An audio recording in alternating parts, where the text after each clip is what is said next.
Welcome to eat pray love and tarot. चलिए आज एक छोटा सा रीडिंग करते हैं और देखते हैं कि अगर आप किसी चीज़ का या कुछ किसी का इंतज़ार कर रहे हैं कि आपके मन में कोई प्रश्न है कि कब तक ये पूरा होगा या कब तक ये मामला सुलझेगी, कब तक मेरे पर्सन वापस आएंगे, कोई भी अगर ये टाइम बाउंड अगर आपके मन में कोई प्रश्न है कि कब तक होगा, और थोड़ा रियलिस्टिक रखिएगा, ऐसा नहीं कि कुछ अनरियलिस्टिक आप मांग रहे हो, नहीं।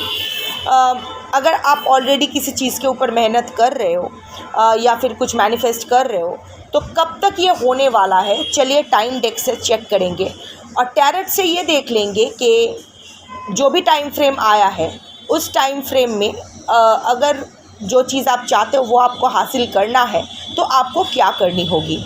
ऑलरेडी शफ़ल किया हुआ है क्योंकि शॉर्ट्स बनाने जा रही हूँ, देख लूँगी क्या आता है। But before that just know that this is a collective reading, जितना रेजोनेट करे उतना रखिएगा, बाकी जाने दीजिएगा। टाइमलेस है, जब भी आपको ज़रूरत होगी आपके सामने आएगी। किसी भी gender, zodiac, religion and sexual orientation के लोग देख सकते हो। So think of a question कि आपको एक टाइम बाउंड क्वेश्चन सोचिए कि कब तक कोई काम या कुछ भी आपके मन में है कि ये हो जाए। सो कब तक होगा इसका जवाब ढूंढते हैं, देख लेते हैं कब तक होने वाला है। विदिन 9 months, 9 महीने तो लगने वाले हैं। अभी देखो जो आया है सो आया है, ओवरनाइट कुछ नहीं होने वाला है। जो कलेक्टिव आज ये देख रहे हो, टाइम लगेगा, हड़बड़ी में कुछ नहीं होने वाला है।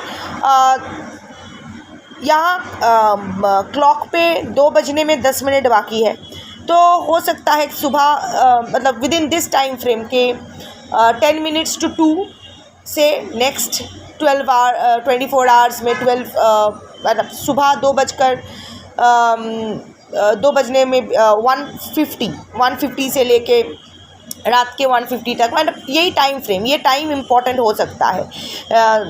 1 से 2 बजे के बीच जो भी आप चाहते हो 9 महीने के अंदर होगा।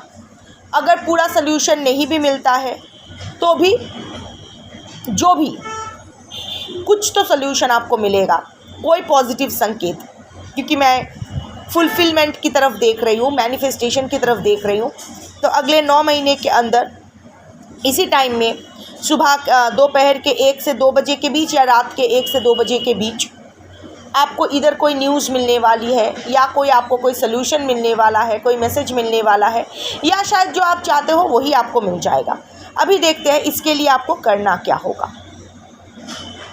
8 of Pentacles, मेहनत मेहनत मेहनत और एक ही दिशा में मेहनत, स्कैटर्ड एनर्जी नहीं। अभी जो आप सफ़र कर रहे हो 8 of Pentacles की एनर्जी है। सो 8 is the number of Karma. हो सकता है कुछ कार्मिक रिलीज़ आप कर रहे हो, इनफैक्ट हो सकता है नहीं, आप कुछ कार्मिक रिलीज़ ही कर रहे हो जिसके वजह से आपको इतना पेन, इतना सफरिंग मिल रहा है।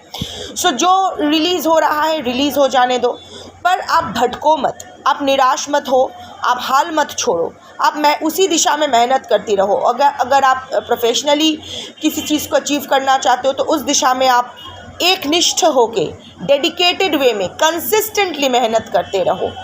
अभी कहीं और देखने की ज़रूरत नहीं। अर्जुन ने जिस तरह मछली की आँख देखी थी, आपको भी एकदम कॉन्सिस्टेंटली, और nothing is going to come easy. हाँ, नथिंग इज़ गोना ईजी, कुछ भी आसानी से नहीं होने वाला है, मेहनत करनी पड़ेगी। टाइम फ्रेम देख रहे हो, 9 महीने लगने वाले हैं, ऑलमोस्ट एक बच्चा पैदा करने लायक time frame.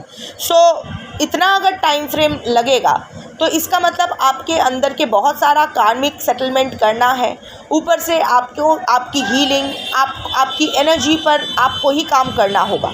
C this are waiting for you, but उसके लिए आपको कोई स्किल डेवलपमेंट तो करनी पड़ेगी। Skill development in the sense के you have to gain mastery over the situation. Personal life में भी अगर किसी को रीच आउट करने की सोच रहे हो या कुछ चीज़ें सुलझाने की कोशिश कर रहे हो तो you have to be really focused on it. इधर उधर भटको मत। आज की जो कलेक्टिव होना, आपका ध्यान इधर उधर भटक रहा है, अटेंशन इधर उधर जा रहा है, आप ना ऑप्शंस एंड चॉइसेस भी देख रहे हो। इवन आपके पर्सन की अगर देख भी रहे हो तो back of the mind options and choices सोच रहे हो। So no, be very clear what you want and focus there, और उसी दिशा में मेहनत करते रहो। सो जो भी आप मैनिफेस्ट कर रहे हो, जिस पर भी आप काम करते रहोगे डेडिकेटेडली, इन अ डिसिप्लिन्ड वे और कॉन्सिस्टेंटली, क्योंकि यही 3 चीज़ें शनि का होता है। सो आपको मेहनत करनी है, एक दिन कर लिया, 2 दिन छोड़ दिया, ऐसा नहीं। And you have to be really focused on your goal. अगर ऐसा हुआ तो विद इन नेक्स्ट 9 मंथ्स जो आप चाहते हो वो आपको मिलेगा। That's your reading for today. Thank you for watching. Shambho.